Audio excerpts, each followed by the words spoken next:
আসসালামু আলাইকুম। কেমন আছেন আপনারা? আপনারা হয়তো অনেকেই মনে করেন যে আপনারা যে কমেন্টগুলো করেন সেই কমেন্টগুলো আমি দেখি না। কিন্তু আমি এই কমেন্টগুলোর উপর ভিত্তি করে আপনাদের যেই সমস্যা হয় সেই রকম ভিডিও আনার সবসময় চেষ্টা করি। এই যে আমি আপনাদের কমেন্টগুলো কিন্তু সবসময় দেখি। এক ভাই আমাকে ধন্যবাদ জানিয়েছে। যাই হোক ভাইয়া, ভিডিওটা দেখে থাকলে অসংখ্য ধন্যবাদ আপনাকেও।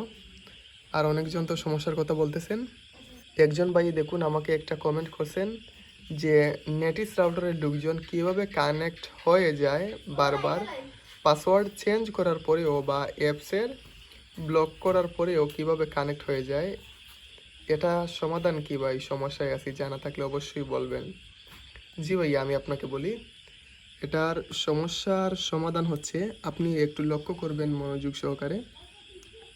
এটার সমস্যার সমাধান হচ্ছে আপনি কি করবেন, প্রথমে আপনি চলে যাবেন আপনার মোবাইলের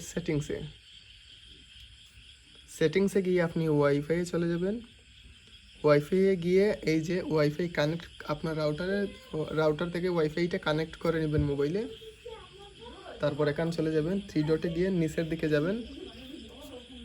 নিচের দিকে এসে আপনি এই যে দেখতে পাচ্ছেন অ্যাডভান্স সেটিংয়ে আপনি দেখতে পারবেন প্রাইভেসি নামে একটা অপশন আছে। ওইখানে লেখা থাকবে ইউজ র্যান্ডম ম্যাক অ্যাড্রেস।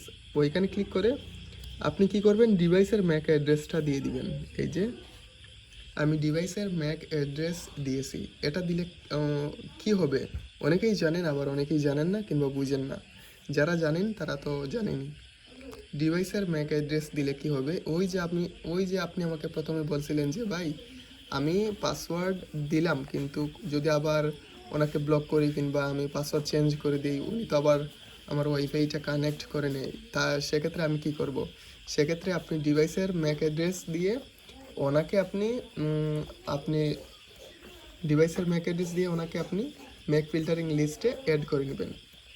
এই যে আমার এটা হচ্ছে ইউজ ডিভাইস ম্যাক অ্যাড্রেস। এই যে আমার ডিভাইসের ম্যাক অ্যাড্রেস হচ্ছে এটা, এই যে ম্যাক অ্যাড্রেস ডিভাইস।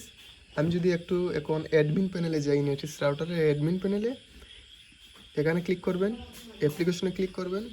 ক্লিক করার পর যদি অ্যাক্সেস কন্ট্রোলে যাই, তারপর এখানে ম্যাক অ্যাড্রেসে চলে যাবেন। ম্যাক অ্যাড্রেসে গিয়ে ওইটা আমার বর্তমানে ম্যাক অ্যাড্রেস এটা আমি অফ করে রাখছি, কারণ আমার ওয়াইফাই আমাদের বাসায় 8 জন মানুষই ব্যবহার করে, তার চাইতে আবার কমও না বেশিও না। তারপর আপনি কি করবেন, এই যে ম্যাক অ্যাড্রেস ফিল্টারিং লিস্ট, ওইখানে গিয়ে আপনার ডিভাইসের যাকে আপনি ওয়াইফাইটা দিতে চাচ্ছেন তার নামটা লিখবেন, পারমিশন অ্যালাউ দিয়ে দিবেন। সোর্স ম্যাক অ্যাড্রেসের জায়গায় ওই যে ডিভাইসের যে ম্যাক অ্যাড্রেস ওইটা আপনি কপি করে এখানে বসিয়ে দিবেন। এখান থেকে তো কপি হবে না। আপনি কি করবেন, এখান থেকে কপি করা যাবে না, আপনি কি করবেন, একটা স্ক্রিনশট নেবেন। তারপর চলে যাবেন ক্রোম ব্রাউজারে। তারপর আমি চলে গেলাম ক্রোম ব্রাউজারে গিয়ে যে এখানে একটা ক্যামেরার মতো আইকন আছে, ওইখানে ক্লিক করব। ক্লিক করার পর গ্যালারিতে চলে যাবে। গ্যালারিতে গিয়ে আমি ওইটা নিয়ে আসবো। ওইটা নিয়ে এসে ওইখান থেকে আমি কপি করতে পারি। এই যে একটু অপেক্ষা করুন, আমি আপনাকে কপি করে দেখাচ্ছি। এই যে এখান থেকে কপি করব, আবার ব্যাক করব। ব্যাক করে আমি চলে যাব আবার নেটিস রাউটারে। এই যে নেটিস রাউটারে চলে আসলাম, ম্যাক ফিল্টারিংয়ে গেলাম। এই যে ম্যাক অ্যাড্রেস ফিল্টারিং লিস্ট, ওইখানে ক্লিক করব। ক্লিক করার পর আমার নামটা দিয়ে দিলাম। তারপর এলাও, পারমিশন থাকবে এলাও। সোর্স ম্যাক অ্যাড্রেসের জায়গায় ওই ম্যাক অ্যাড্রেসটা বসিয়ে দিব। তারপর ওইখান থেকে আপনি ডেট আকারে সেট করতে পারেন যে উনি কোন দিন কিংবা কত সময় ওয়াইফাইটা ব্যবহার করতে পারবেন। যেহেতু আমি পুরো সপ্তাহ ব্যবহার করার পারমিশন দিচ্ছি, টাইমার আর দিলাম না, 24 ঘন্টা ব্যবহার করতে পারবেন উনি। তারপর আপনি যদি অ্যাডে ক্লিক করেন, অ্যাড হয়ে যাবে। সেক্ষেত্রে আপনি মনে রাখবেন, যখন আপনি ম্যাক অ্যাড্রেস কিংবা ম্যাক ফিল্টারিং কিংবা ম্যাক কনফিগারেশন যাই বলেন না কেন, সেটা আপনি যখন অন করবেন, প্রথমে আপনি যেই মোবাইল দিয়ে সেটা অন করবেন, আপনি চেষ্টা করবেন আগে আপনার মোবাইলটির ম্যাক অ্যাড্রেস দিতে। কারণ সেক্ষেত্রে সমস্যা হবে কি, আমি আপনাকে বলি। এখন যেমন ধরুন আমার এই মোবাইল দিয়ে আমি ওয়াইফাইয়ের যাবতীয় সব কার্যক্রম আমি মোবাইল দিয়ে কন্ট্রোল করছি।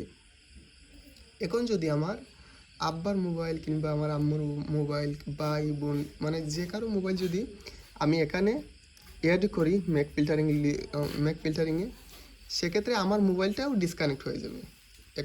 এক কথা কি বুঝে গেল? যদি ওনাদের মোবাইলের কারো ম্যাক অ্যাড্রেস দিয়ে এখানে যোগ করি, ওনাদের মোবাইলের একজনেরটা কিন্তু কানেক্ট হবে, আমারটা কানেক্ট হবে না, সেক্ষেত্রে আমি অটোমেটিক ডিসকানেক্ট হয়ে যাব। এই জন্য চেষ্টা করবেন সবার আগে আপনার মোবাইল যেটা দিয়ে ওয়াইফাই কন্ট্রোল করেন, তারপর আপনার ফ্যামিলির এক এক করে সবার মোবাইল কানেক্ট করে নেবেন। আর এই কমেন্ট আরেকজন করছিলেন, আরেক ভাই, এই যে কমেন্টটা হচ্ছে এমন যে ওইয়া এই যে আমাকে আল আমিন ইসলাম আলাউদ্দিন ভাই একটা কমেন্ট করছেন যে ভাই ম্যাক করার পরেও হয়, ম্যাক করবেন আপনি ডিভাইসের র্যান্ডম ম্যাক অ্যাড্রেস না দিয়ে, আপনি আপনার ডিভাইসের যে ম্যাক অ্যাড্রেস আছে ওই ম্যাক অ্যাড্রেসটা দিয়ে আপনি ম্যাক ফিল্টারিং লিস্ট এটা অ্যাড করবেন, দেখবেন হবে। যদি এটা দিয়েও সমস্যা হয়, র্যান্ডম ম্যাক অ্যাড্রেস দিয়ে করবেন, দেখবেন হবে না। কারণ যখন একটা ডিভাইস ওয়াইফাই কানেক্ট হয়, বিশেষ ক্ষেত্রে নেটিস, ভাই আমি বুঝি, আমি নেটিস ব্যবহার করলাম তো কি হলো বলেন, এই নেটিস রাউটার অনেক ঝামেলা হয় মাঝে মধ্যে, এমন ঝামেলা করে যা আপনাদেরই মানে বলতে গেলে এই মানে নিজেরই হাসি পায়। আমি আমার অরিজিনাল রাউটার হিসেবে, আমি যে পাশাপাশি নেটিস রাউটার ব্যবহার করি তার পাশাপাশি আমি কিন্তু আমার অরিজিনাল রাউটার হিসেবে টিপি লিঙ্ক ব্যবহার করি। হয়তো টিপি লিঙ্কের ভিডিও দেওয়া হয় না, আমি সবসময় তো টিপি লিঙ্ক যেইখানে আমার রাউটারটা আছে ওইখানে সবসময় আমার থাকা হয় না, আবার সবসময় নেটিস রাউটার ব্যবহার করি। আমি চাচ্ছি যে আমি আরেকটা টিপি লিঙ্ক রাউটার নিব, আর ওইটা সাব রাউটার হিসেবে থাকবে, আমার মেইন রাউটার হিসেবে টিপি লিঙ্ক থাকবে।